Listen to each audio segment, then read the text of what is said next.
My 85-year-old mother had 6 hours of oxygen left, and a storm bearing down that was about to knock out power for 8. I was 3 states away, delayed on a runway, watching the one person who could reach her in time decide it wasn't worth her evening. 2 days later, a locksmith's office called my wife's phone by mistake, and in the space of one short call, she found out exactly what that decision had already cost her. Welcome to Beyond Family Lies.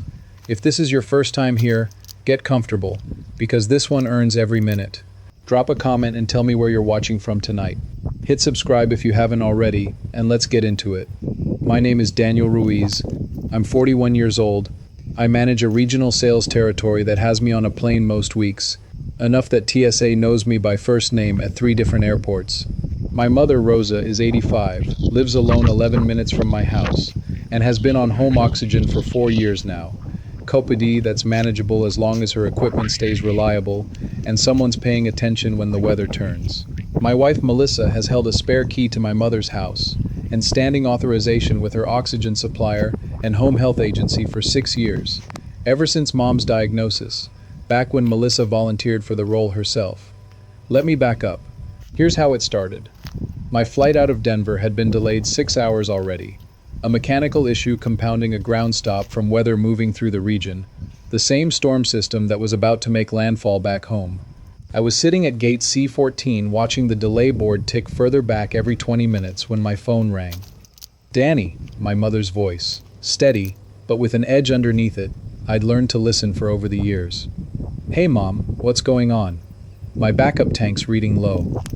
The concentrator company left a voicemail, said with the storm coming they're doing early deliveries. Last runs at 6 tonight instead of 8. Line's busy, keeps going to hold. I felt my chest tighten the specific way it does whenever my mother's oxygen supply and a deadline show up in the same sentence. How low is low? Low enough that I'd rather not find out what happens if the power goes and the concentrator can't run. The forecast is saying 8 hours out, maybe longer. I've got the manual valve if it comes to that, but you know I don't love relying on it overnight. I looked at the delay board again. 6 hours minimum, more likely 7 with connections factored in. Landing well past any delivery window, well past dark, well into whatever the storm was about to do to the roads. Okay, I'm going to figure this out from here. Sit tight, don't stress about it, I've got you. I called Melissa first, since she had the spare key, since she already knew Mom's equipment, since this was, on paper, exactly the kind of thing she'd signed up for 6 years earlier. She picked up on the third ring, a television audible in the background, some sitcom laugh track cutting through faintly. Hey, what's up? Melissa, I need you to run to Mom's. Her backup oxygen tank's low. The supply company's doing an early last delivery run because of the storm. 6 o'clock instead of 8. I'm stuck in Denver, delayed 6 hours minimum. Can you call the company, confirm the delivery, or run over and check on her? There was a pause. Not the pause of someone reaching for a pen to write down details. A different pause, the kind I'd started to recognize without wanting to. Daniel, I just got home. I've got a report due tomorrow morning. I haven't even started. This is my mother's oxygen supply, Melissa, ahead of an 8-hour power outage. I know what it is, Daniel. A long breath. Can't you just call the company yourself? I've called 4 times. The line's jammed with storm calls. I need someone actually there. I don't have time for this. I stood there in a crowded gate area, phone pressed hard against my ear, storm system rattling the windows all around me, other travelers moving past in both directions, and for a second, I genuinely thought I'd misheard her entirely over the noise. Say that again. You heard me, Daniel, plainly. I have a real deadline. Call the supply company yourself, or call your mother's neighbor, or figure something else out. I can't just drop a report I've been working on for 2 solid weeks. The call ended before I'd even fully processed what she'd said. Not slammed, not that I could tell from the sound of it. Just finished, quietly. The particular way calls end when someone's already decided their answer isn't actually up for any further discussion at all. All right, I said to a phone that had already gone quiet. Not swamped, not overwhelmed, simply unwilling, dressed carefully in the reasonable-sounding language of a deadline that happened to exist at the single most convenient possible moment for avoiding a 10-minute phone call. 6 years of quietly watching Melissa navigate what she will and won't make time for, filing each instance away without fully naming it, had apparently been building toward a very specific vocabulary lesson all along, and I'd just gotten the final one, spoken plainly, no room left for misinterpretation. I called the oxygen supply company directly. The dispatcher connected me to Gary Ochoa, one of their route technicians, a man I'd never met or spoken to before that afternoon. "This is Gary." "Gary, my name's Daniel Ruiz. My mother's Rosa Ruiz. She's on your delivery list. Her backup tank's reading low, and I understand you're doing an early last run because of the storm. I'm out of state, no way to get there myself. Any chance you could get to her before your route ends?" He was already flipping through his route sheet before I'd finished the sentence. Ruiz. I heard papers shuffling. "Yeah, I've got her on my list for tomorrow morning normally, but with this storm I can push her up. I'm actually only about 15 minutes from her street right now, finishing another delivery. I can swing by." "Gary, I can't thank you enough. Don't mention it. This is exactly why we do the early runs on storm days." Already, in the background, I could hear a truck door and the clank of a tank being pulled off a rack. "I'll call you once I'm there, so you're not worrying the whole flight." That's it. No hesitation, no conditions, no mention of whatever the rest of his route looked like before I called. Gary called back 40 minutes later. "Delivered, full tank swapped in, backup topped off too, just in case. Your mom's all set through the storm even if the power's out a full day. I owe you, seriously. You don't owe me anything. Just doing the job, same as I would for anybody on my route." A pause, warmer than the sentence strictly needed to be. "She's a sharp lady, by the way, your mom. Made me sit for a proper cup of coffee before she'd even let me think about leaving that kitchen." Here's the part I only heard about later, in pieces, mostly from my mother. Gary hadn't just dropped the tank and left. He'd walked her through the backup regulator settings twice, even though she already knew them, just to be sure. And he'd stayed long enough that when the power actually did flicker off around 7:40, briefly, testing itself the way power does before a real outage, he was still there, sitting at her kitchen table, and he didn't make a single move to leave until it flickered back on and she visibly relaxed. "I didn't want to make a fuss," my mother told him, according to what she told me afterward. "You've got other stops." "Had," Gary said. "You're my last one today. No fuss to make." He glanced out the window at the darkening sky. "Mind if I wait out the worst of it here instead of driving through it?" She laughed, actually laughed, for the first time all day, and put on a fresh pot without being asked twice. They talked while the wind picked up outside, Gary mentioning his own mother, who'd been on oxygen the last 2 years of her life, part of why he'd taken this job in the first place. At some point my mother admitted, the way she rarely does to anyone, that she didn't like needing people. "Ma'am, needing a tank swap during a storm isn't being a burden," Gary told her. "It's just being a person with a medical condition living through weather. There's a difference." My flight finally boarded 3 hours later. I called Mom from the jet bridge. "Gary told me you made him coffee. He seemed like the kind of man who'd appreciate it. Sharp fellow. Knew his equipment better than half the nurses who've come through here." That's high praise coming from you, of all people.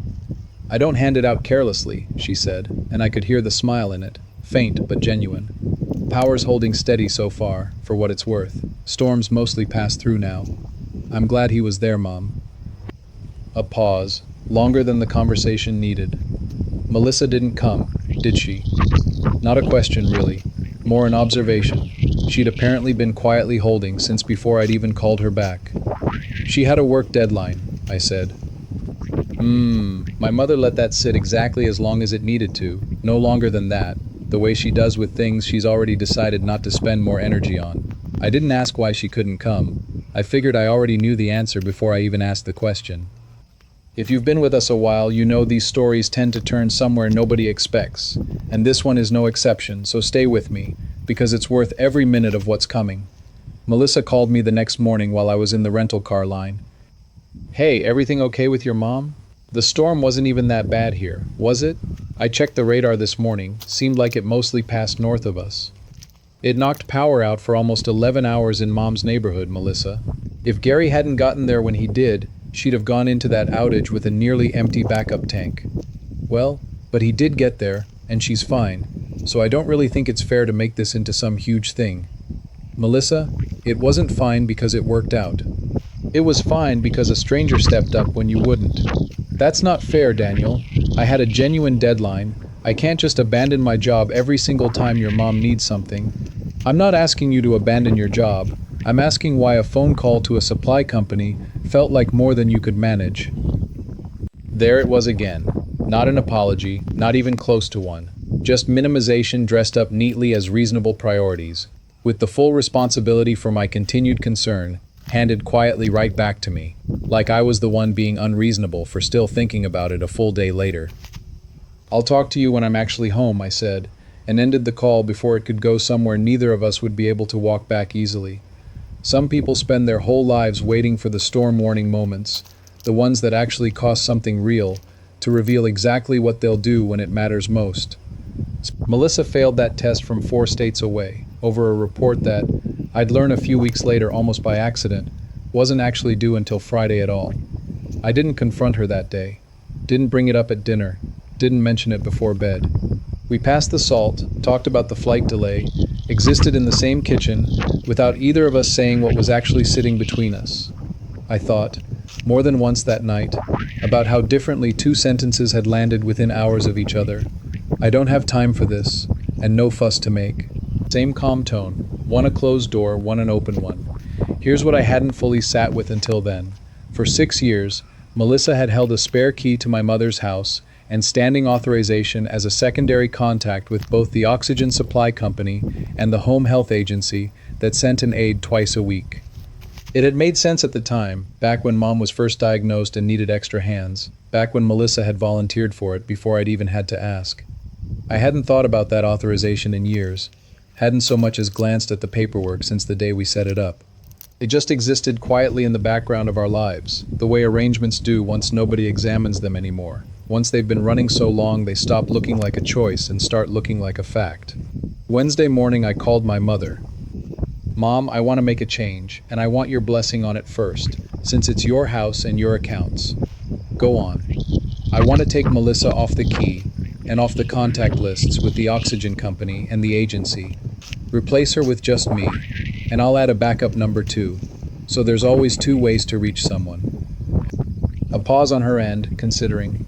Because of Tuesday, she said, not a question at all. Because of Tuesday, Mom, and because of a few other Tuesdays before it, that I let slide without saying anything, telling myself each one was just a bad day, not a pattern. It's your call to make with them, since you're already on the accounts too, she said. But it's my house, and my locks. I'll call the locksmith myself if you'd rather not be the one asking. I'll handle the locksmith, Mom. You don't need to do anything but let them in. Danny, her voice softened slightly, I want you to know I'm not asking you to do this because I'm angry at Melissa. I've never once been angry at her, not really. I just don't want to be depending on someone who's already told me, in her own way, that I'm not always going to be worth the trouble to her. Mom, that's not... It's all right, she said, gently cutting me off before I could finish. I've made my peace with it faster than you seem to have, I think. Go ahead and make the call. I'm not asking twice. Thursday, a locksmith named Herb Dunlap showed up right on schedule, toolbox in hand, and rekeyed my mother's front and back doors while I stood in her kitchen watching, coffee going cold in my hand for the 2nd time that week. He worked quickly, methodically, barely said 10 words beyond confirming the address, and handing me 2 fresh sets of keys when he finished. That's everything, he said. Old keys won't work on these locks anymore. Effective right now. Appreciate it, Herb. Truly. Storm do much damage out this way? He asked, packing up his tools methodically, each one back in its exact place. Could have been worse, I said, which felt true in more ways than the one he actually meant by the question.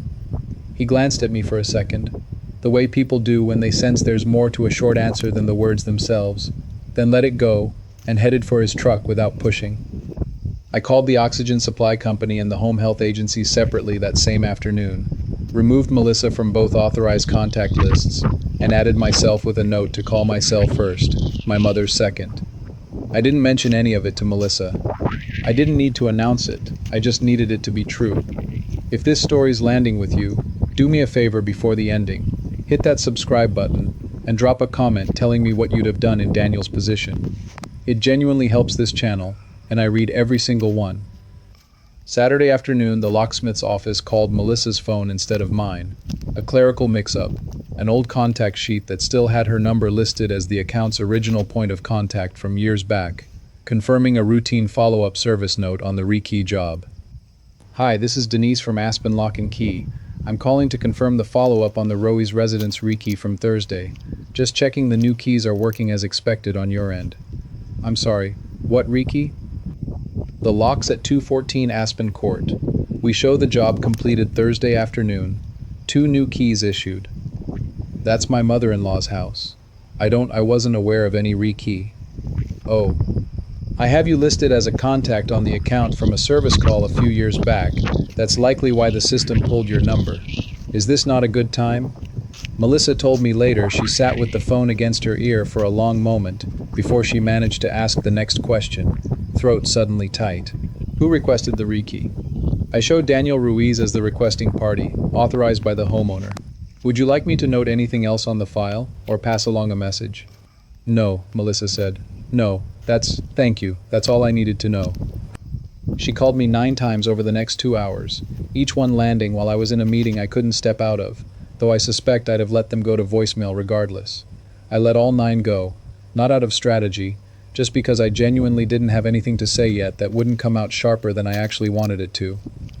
Did she really honestly think a key and a phone number just sit there forever on their own, needing nothing at all from her end, no matter how many times she'd made clear, in word and in action, that she didn't actually want the role attached to either one of them?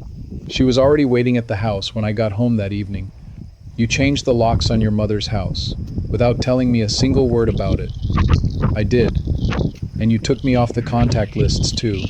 The oxygen company, the agency, all of it. I did that too. Just like that, no conversation, no warning, absolutely nothing beforehand. You didn't warn me either, Melissa. When I called you from that gate, you didn't ask a single follow-up question. You just told me you didn't have time, and hung up. That's completely different. This is my life, my access. 6 years of being part of this family's arrangements, and you erased it in a single afternoon, without even discussing it with me first. Daniel, I've had that key for 6 full years. I've been on those lists for 6 years. You can't just erase all of that because of one bad afternoon. It wasn't one afternoon, I said. It was Tuesday, and it was every version of Tuesday I let go quietly before it, and it was you telling me you didn't have time for my mother's oxygen supply during an 8-hour outage. So what? I don't get any say in any of this at all? You're just going to decide unilaterally that I'm out? No discussion? You had your say Tuesday, Melissa. Your say was, I don't have time for this. I heard it clearly and plainly, and I took it seriously enough to actually believe you. That's not really what I meant, Daniel. I was just stressed about the deadline that night. You know how I get. Maybe so. But I don't get to know the difference between what you meant and what you actually said out loud. I only ever get to work with what you actually say and what you actually do afterward, in the moment it counts. So this is punishment then? For one single bad phone call on one bad night? It's not punishment. It's my mother's house and her accounts, and she asked me to make the change herself, out loud, before I did anything. I don't think that's unilateral. I think that's just the two of us finally being honest about a role you stopped actually filling a long time before Tuesday made it obvious to everyone, but maybe you. She stood there in our driveway for a long moment, arms crossed tightly against the evening chill, something shifting visibly behind her eyes that I couldn't quite read yet, somewhere between anger and the beginning of something that looked a lot more like real fear settling in underneath it. So where does that leave us, Daniel? What happens now? I didn't have a tidy answer for her, and for once, I didn't try to manufacture one, just to fill the silence with something that would just sound good in the moment. I honestly don't know yet, I said. I think that's something you're going to have to help me figure out, together, over time, not standing in a driveway at 7 at night arguing about locks. But I'm not giving you a key back to something you already told me, out loud, in your own words, wasn't yours to worry about. That part isn't up for negotiation tonight, or maybe any night soon. So I just wait? Is that the plan? I just wait, and hope you decide I've earned it back eventually? I don't have a plan, Melissa.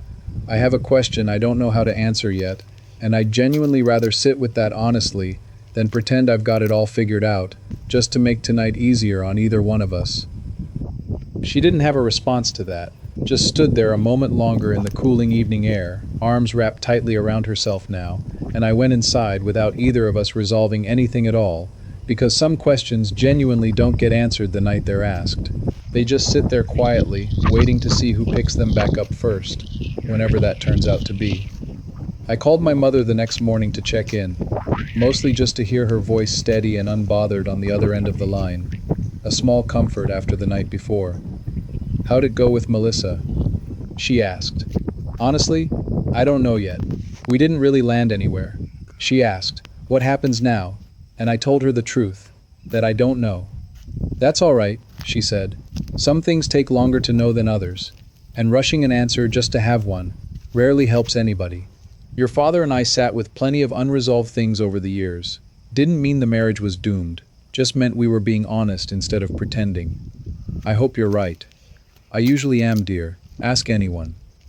I sat with that for a while after we hung up, out on my own back porch, coffee going cold for what felt like the third time that week, watching clouds move slowly across a sky that had gone completely clear since the storm passed through, like the whole thing had never happened at all.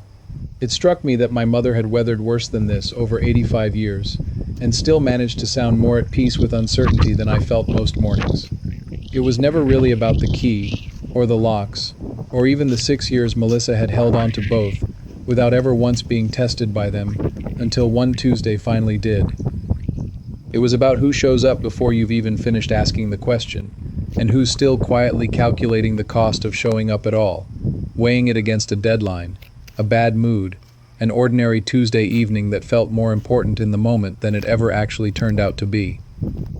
Gary called the following week to check the tank levels on a routine follow-up, standard practice after a storm delivery, he explained, though I suspected he'd have checked in regardless. My mother put him on speaker so I could say a proper thank you myself this time. "You really didn't have to stay as long as you did that night," I told him. "Wasn't really a choice, the way I see it, not one I had to think twice about.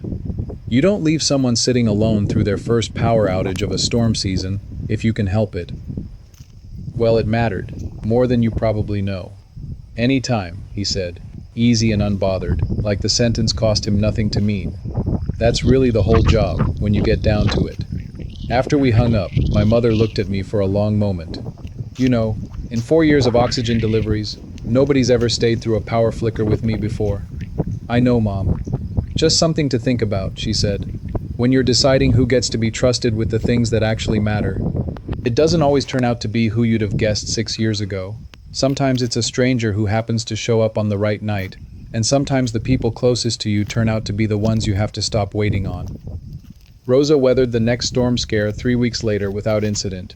Tank full well ahead of time, my number the only one that rang when she needed it. No scrambling, no delayed flights complicating anything this time. She called me afterward, unprompted, just to say the system had worked exactly the way it was supposed to, which from my mother is about as close to an outright celebration as it gets. That part, at least, I know for certain. Whatever happens with Melissa, my mother will never again spend a storm wondering if the one call she makes is going to a person who has time for her. I still don't know exactly where things stand with Melissa. Some days it feels like we're working toward an answer, careful conversations that go nowhere fast but at least go somewhere real. Other days it just feels like two people standing in a driveway, waiting to see who speaks first, neither one quite ready yet to be that person. I've stopped needing it resolved tonight. That's its own kind of progress, even if it doesn't look like the ending anyone expects. If this one hit home for you, let us know in the comments, hit subscribe, and I'll see you in the next story.